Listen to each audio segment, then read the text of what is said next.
terms of the tactical battle, Pep got it right. Mikel, obviously a big disappointment. How raw does it feel right now? Yeah, it's painful when you get to a final and you have that will to win the first trophy of the season after 8 months working on it is always tough. The game had moments in the first half. I think we were very good. We had the best chance of the game so far to put it 1-0, and then the game would have been different. In the second half, we started not so great, and the first 15-20 minutes we have problems sitting too deep and then giving the ball away straight away too many occasions. But the reality is that they had 2 shots and they scored 2 goals, and that's the level as well. What's your overall feeling about how your team have played, though? Do you have that sort of nagging sense that on the big day you didn't quite deliver your best level? There are 2 different halves. I think the first half, one that is very positive, and the second half in every sense, and the second half, especially the first 20-25 minutes, a different one. But as well, you have to give credit to the position and the level that they have, and that's not a coincidence. That's what they've done in the last 10 years. What happened in that phase of the game? You seem to suddenly start to find it so difficult to get out. To get out from? From the keeper to you were obviously trying to bait the press, and it felt so difficult for you to get up the pitch. We were imprecise on time. We had the opportunities to break them through. We give the ball away. When we regained the ball, we gave it straight back, and then they had momentum in deep, which they're going to do at times because, as I said, they are really good on that. And then, without really creating nothing, they scored the first goal out of nothing, and 3 minutes later, the second one. A genuine question. Is there anything more you can do in those moments? There's a couple of phases where Kepa holds onto the ball with it at his feet for like 40 seconds. Is he doing the right thing there to try and bait the press, or is there another way around that? Talk about a lot of things, and it's not the moment to talk about that. Okay. And obviously, for the manager, always, if you win, you're a genius. If you lose, you're the guy who has to answer the questions. Which I am. Which you are, absolutely. But any regrets about the choice of goalkeeper? That will be the headline from that, I guess. I would do it again because he deserves to play this game, and he's been phenomenal for us, and that's it. Errors are part of football, and anybody can make them. Do you think the weight of necessity, expectation, they're used to winning, you're trying to obviously make a breakthrough, does that play any part today? I don't think, because if not, I think we would have seen it in the first half, and that didn't happen. Yeah. Last question then, how important to stay calm in this moment? You've still got potentially a huge, magical season ahead of you. And I remember after Wolves, and I remember after Man United, you stayed calm, you kept the team sort of on message. Is it another important moment for calm heads? We had 8 incredible months together. Today is a disappointment. Football is part of that, and then we have to work and improve and use that fire that we have in the belly right now to have 2 amazing months at the end of the season. Thank you, Mikel. Thank you. Thank you. Well done. I mean, it's so surprising, is it, that he's going to say he's got no regrets over his selection. He's not going to come out and go, actually, with hindsight, maybe I shouldn't have switched my goalkeepers. Yeah. He's got to support his players. That's understandable. Yeah, absolutely. But the thing is obviously it would have been brilliant for us to win this for the fans. They haven't seen us lift a trophy. Probably when we did lift a trophy, it was in the COVID, so it would have been nice for the fans. But in respects of, like I say, the project and what we're doing, the main thing is to focus on the league. This would have been good, and I think that we have to be in the mindset of, come on, let's get ready, let's go again. It's unfortunate. City done well; they're a great side. They punished us for the mistakes we made, but we've got bigger fish to fry, so let's go and focus on that. Does the international break help, do you think? And actually they've got the FA Cup as well, so it goes international break, then FA Cup. Yeah. So the next time they play in the league is what? 3 weeks away. There's plenty of time, but like Arsenal's record, they've scored the joint most goals with City, and they conceded the less goals. They're still playing well, they're still making themselves difficult to beat. They're not making it comfortable to watch an Arsenal game in respect of the latter stages, apart from what Max done the other day. But they're still winning games, and we've got to go to the positive place because we want to finish this off. This is the 4th season we're trying to do it. Can't finish second again. We've got to try and finish this off, and that's where we need to make sure that the energy is focused on getting that done. So would you have started Raya today? Me personally? Yes, just me personally. Yeah, of course I would. Because I said that before the game as well, right? Yeah, only because, listen, I don't mind the sentiment, of playing the second keeper. I don't mind it if that's what you want to do. But for me, if you want to win the tournament, you want your best goalkeeper in. I think that's just how I feel about it. And I think that kind of mistake and the reason why fans will probably say, well, Raya should have started, but he doesn't regret it. He believes it was the right decision to make. Unfortunately, he made that mistake, and now, you know what I mean, again, you just have to think to yourself, well, it was a gamble and it didn't work out. The flip side of that, of course, Jamie, and you said you would have started Raya at the start as well. The flip side of that is that anybody can make a mistake, and as I asked you pre-match, if at the start of the Carabao Cup campaign you say, I'm going to go with my number 2 keeper, and you get all the way to the final that way, players are going to appreciate the loyalty of that, aren't they? I think they'd appreciate if you hadn't dropped that ball and Raya was in goal. So no, I don't get that sentiment, if I'm honest, Mark. It's just the way I am. I don't. This has become a new phenomenon over the last few years. Now we've seen Kepa. I'm not trying to jump into his grave here, but we saw him something very similar happen when he was a goalkeeper for Chelsea. Sarri, when he had Sarri and he had cramp and then he missed a penalty. So I don't really like this, but Kelleher is a great example where it's gone really well for, because he did that for Liverpool. Now, each to their own. I don't like it. I just feel that it should be, you're trying to win it. Max Allane is a really good young defender. He played against Newcastle as a centre-back. So brilliant. He did really well. But does that mean that you're going to because he did really well against Newcastle, let's play him at centre-back. The most important position where, especially with goalkeepers being a little bit rusty, they make mistakes. So he looked at it, and that mistake looked like a goalkeeper that hasn't had a lot of form. It doesn't make any sense to me to do it. But it's become a new thing, and it's great, it's been nice, let's keep our goalkeepers happy. Arsenal need to win trophies. That's the stick that beats them all the time. Now, if they win this one today, and I don't think David Raya, people might say, well, David Raya made a mistake against Wolves a few weeks ago, but that was a totally different one to that one today. I just think I wouldn't have started him, and it was a big mistake playing him. As he sees his Manchester City side win. What can I say? Always when we win a trophy is important, but especially it was special because we had a tough 2 weeks, and especially against opponent. So it's the strongest one. What I've done in the Champions League is so difficult, and the way, especially the second half. In the first as well, the first 15 minutes they suffocate us. We could not breathe. And after that, when we won some second balls and we start, to play, and especially Jeremy in the second half and Ryan. So I'm really pleased because I know against the opponent we face, Mikel create a team like is almost unbeatable, and especially the way we that make us happy. And of course, bring the 5th Carabao Cup in 10 years is not bad. You are the manager who's won it the most, 5 times. Of course, each one has a different story, but what is special about this one?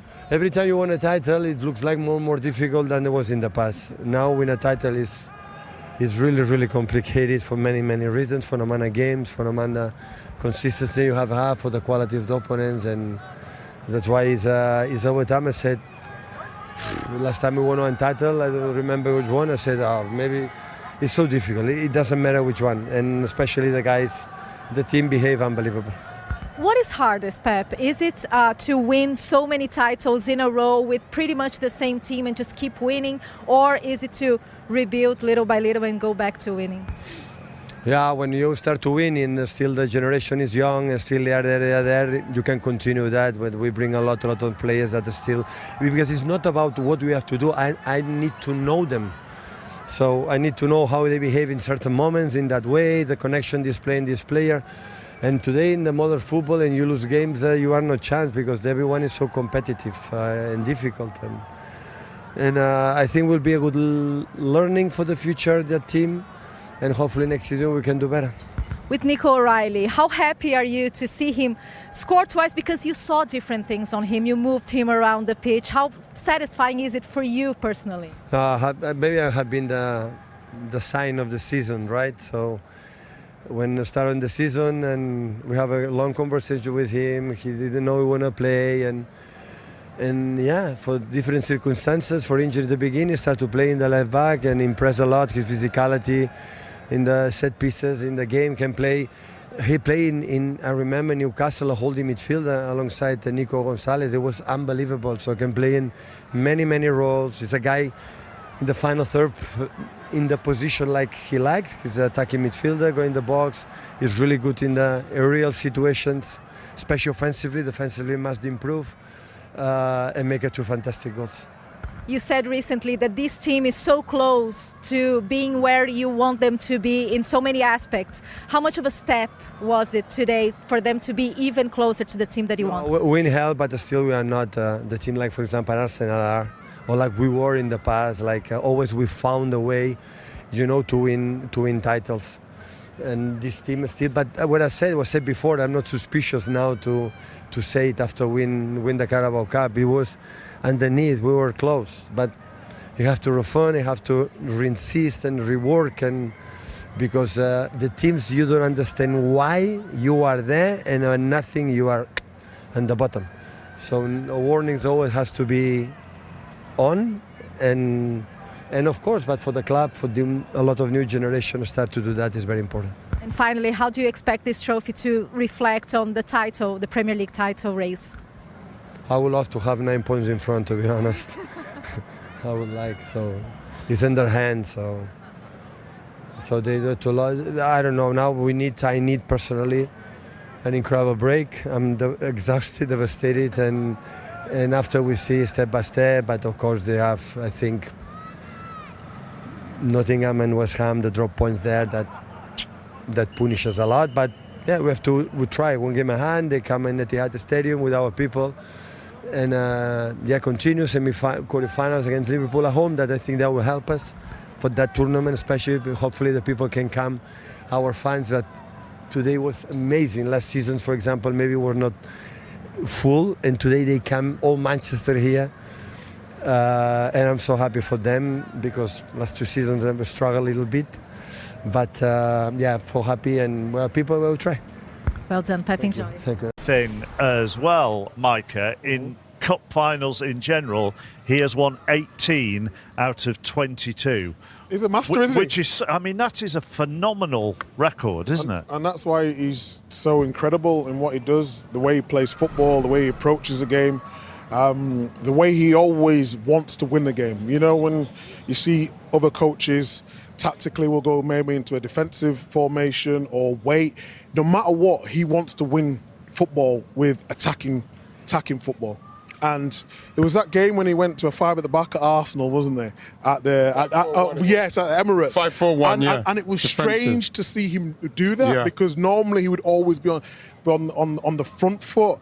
But in terms of big moments, he's one of the best to ever do it, without doubt. Sorry. No, I was going to say, and a coach of his stature, he's not stuck to one, one formation. If he feels he has to come to Arsenal and he's Man City and he play 5-4-1, he'll play 5-4-1. But you can see him at the sideline here. It means the world to him. His team playing well and playing to a certain standard. It's really good to see. It's really good to see. He won't let them rest on anything. Because you can kind of look at the different levels of why he's pleased about today, whether it be simply winning a trophy, which is what they're all in it for, whether it be the new players that he's talked about, whether it be his relationship with Mikel Arteta, and then the league title race as well. He played it down when he was asked a question about the league title. Yeah. Now, don't get me wrong, of course you'd rather be in Arsenal's dressing room. You've got a 9-point buffer, but that can quickly change. And I feel if Arsenal would have won today, I just think that would have put Manchester City to bed. Now, it's just asked the question, the pressure will just ramp up just that extra little bit. There was a bit of a break now, obviously, with the internationals, and it gives Arsenal a lot of thinking time. That they are the favourites, and rightly so, and I still think they will win it. But it just changes the dynamic. For a team that hasn't got across the line, now you've really asked the question, OK, we're coming after you. And I think with a team like Manchester City, that's probably the last side you want. Yeah. Now, the only thing that probably goes against them, Ian, is that they've drawn 2 games against West Ham and against Nottingham Forest at the wrong time. But now this has given them that little bit of confidence again. The thing is people are saying the 9 points, and I think this is not a bad thing for Arsenal to reset themselves and refocus, because they have to. It's not going to be easy, because there's no way that Man City players are going down into that tunnel. This is 9 points, but then they've got a game in hand and they've got to play them. It can go down to 3, and then all of a sudden the pressure really turns up. So this Man City side, make no mistake, him saying he wants to be 9 points. This 9 points is a tight 9 points, and this is what I feel from Arsenal's point of view have to do. They have to really refocus and just get themselves back on track in what they want to do. They need to win games now. You know, people talk about how they win in the games, the set pieces. It doesn't matter. Everybody knows it doesn't matter. We've got a DNA of winning games, resilience. They've got to kick into that, because I think this team, they know it's not over. It's not over. If we're going to be totally honest about what's going on, it's not over. What happened with Arsenal today, though, right? From your point of view? That, like I said, Meeks, I saw that when City were pressing them really high, it seems like City were pressing them really high because I think for a start, Saka's not going to be blasting. I don't think Gyökeres is going to be blasting with the kind of pace that's going to cause them problems. And I don't think Trossard is going to either. I think when you look at how poorly our midfield was in respect of Zubimendi's retention of the ball and how he kept it, it wasn't good today. So even if we were going to try and play out, we didn't have the players who were playing well enough for it. And then all of a sudden, it just kept the ball. We got the ball up top to the guys, Kai Havertz and Gyökeres. It came straight back. And so after the 15 minutes, after that chance, hopefully that chance went in, maybe they would have played differently. But once that chance went in, all of a sudden, City just got more and more confident, just more and more playing, and then more and more expand, and then they just started playing how they play. Do you give City credit for how they neutralised Arsenal, all of you, in that they particularly in the second half, they couldn't play it short because they pressed high, and yet they couldn't go long because they couldn't keep it up there because City defended as well as they did. If you looked at the stats today, it felt like Kepa had more touches of the ball from Arsenal than anyone else. He was waiting on the ball, holding the ball. And the disappointment would be... Which is my point, therefore, do you give City credit for that? Because he was there holding the ball and had no options. But I also think you have to look at Arsenal as well, because one thing, they lost Odegaard and no Eze today, and that's a huge blow, because you need somebody, as I always think as a midfield, that's where you can win the game, especially if you get hold of it. Cherky started to influence the game second half. You didn't really see Kai Havertz. But the one thing I will say is, even when they went direct, against Ake and Kusanov, they were brilliant. Because that physicality that Arsenal, we would think they might be the dominant factor, never transpired. They dealt with them so well. I never saw Havertz or Gyökeres win a header or a second ball. So you were never really able to get hold of that game in that area in. So that's why it felt a little bit like, things are going to have to change, because for me, I said it, once we started sitting down there after the 15, 20 minutes, I said, this game, it needs Martinelli. Because what we needed an out, get everybody up, excuse me, and then try and press them up there, maybe win the ball back, and then see if we could attack them further up the pitch. But we couldn't get out.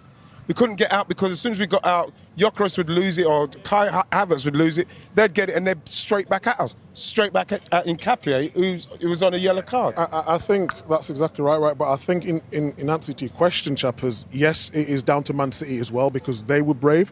If you look how they set up when Arsenal had the ball and the goalkeeper was dawdling on the ball, they was going a 4-2-4, wasn't they? Yes. And previously, Man City sometimes go with a 3 and they just didn't let them out. But then the defenders had to be brave and go all the way up. That's why you've seen so many tussles in the first half a little bit. And then they saw in the second half, they built on that momentum, and Arsenal was making so many individual errors. And I think in modern day football now, everyone is so on trying to play out from the back. Sometimes you just need to kick the ball long, squeeze up, and then get a breather, and then see if Arsenal can do that to Man City. But they just couldn't get anywhere. Jay, do you think that with Kepa, obviously, mate, we could talk about a goal. Do you think with Kepa, because I haven't seen City do that before, the 4 up like that. Do you think they wanted to keep the pressure on Kepa in playing out like he did? Because it was very shaky. It wasn't solid, was it? Absolutely. He never looked comfortable with the ball at his feet, because also the way that Arsenal are so used to playing with Raya, who's unbelievable, probably one of the best sweeper keepers I've ever seen, because he makes great angles for the centre-backs as soon as they've got the ball. It's totally different when you've got a different keeper in there. Yeah. And I think that, of course, he makes a mistake, but I just also think when you've got a goalkeeper that's not used to playing with your back four, don't complicate it. Yes. You know, and Mike, I want to bring you back something that you said off camera, which was a great point. You said... Which what? Talk to Bernardo Silva, who has joined us. There are some... you come here. And then you can talk some more. That felt like a very complete performance, I have to say, about the first 15, 20 minutes. Yeah, for sure. As you said, the first 15 minutes, it felt difficult. They were able to create the big chance where James Trafford was amazing for us. I think especially the second half, the way we started the second half, we tried to go for them a bit more. We felt that they also lost a bit of energy, and when we felt that, we had to go even more for them. And Nico O'Reilly is really good in arriving in the box in those moments. we were lucky enough to score the first one. And then when we're on top, we're always a team that can find well the spaces. Yes. So it was really good for us, a very good performance. When we were watching it up in the box before coming down, you know, we said in that second half, the guy said, yeah, you can feel that you've got them really, they can't get out. Are you saying that to each other on the pitch? Do you feel that you've got them? Yeah, for sure. In a final, you know both teams are going to have momentums. I think Arsenal's momentum was the first 10 to 15 minutes. And in those moments you try to fight together to make it as short as possible, and when you feel the momentum you have to make it as large as possible and really go for them. That's what we try to do with Jeremy and Semenyo on both wings. We have the firepower to go for them as well, with Nico Riley arriving at the box, Cherki with the magic to find the small spaces. And today I think we were really good. Can I ask about you though, how consistent you have been, whether you're playing on the left, the right or midfield? There's been talk about Man City not having the energy, but you've always stepped up no matter what system Man City play. Well, I try to help the team as much as possible. I know exactly the way the manager wants to play. I know the standards that this club demands, and I always try my best. I'm really happy and proud of the boys, because beating this team is not easy. They're a fantastic side. You know, I saw that you seem to have the 4 up front, the 2 in the midfield, yourself and Rodri, and then the back 4. Was that a ploy of your guys to put them under pressure, let them lock long and get the ball back and attack us again? I think with the players that we had today on the pitch, our job, mine and Rodri in the back 4, was just to give as much stability as possible to the team. So we wanted to stay stable, stay compact, not make stupid mistakes, and then let them bring the game to us, because with the quality, with the magic that they have, they could do that. That's what they did, and I think overall it was a very good performance. We're going to get into trouble because you need it for the celebrations. Very quickly, a lot of new players in this squad. What do you think it means to them? You've had all the experience of the trophies, but now they're coming up behind you and following on. For sure, to get the first trophy, it releases a bit the pressure. It also makes you feel well, and you want to repeat that feeling, so it's really good for the young guys. Go on, otherwise we're going to get into trouble. Congratulations, well done.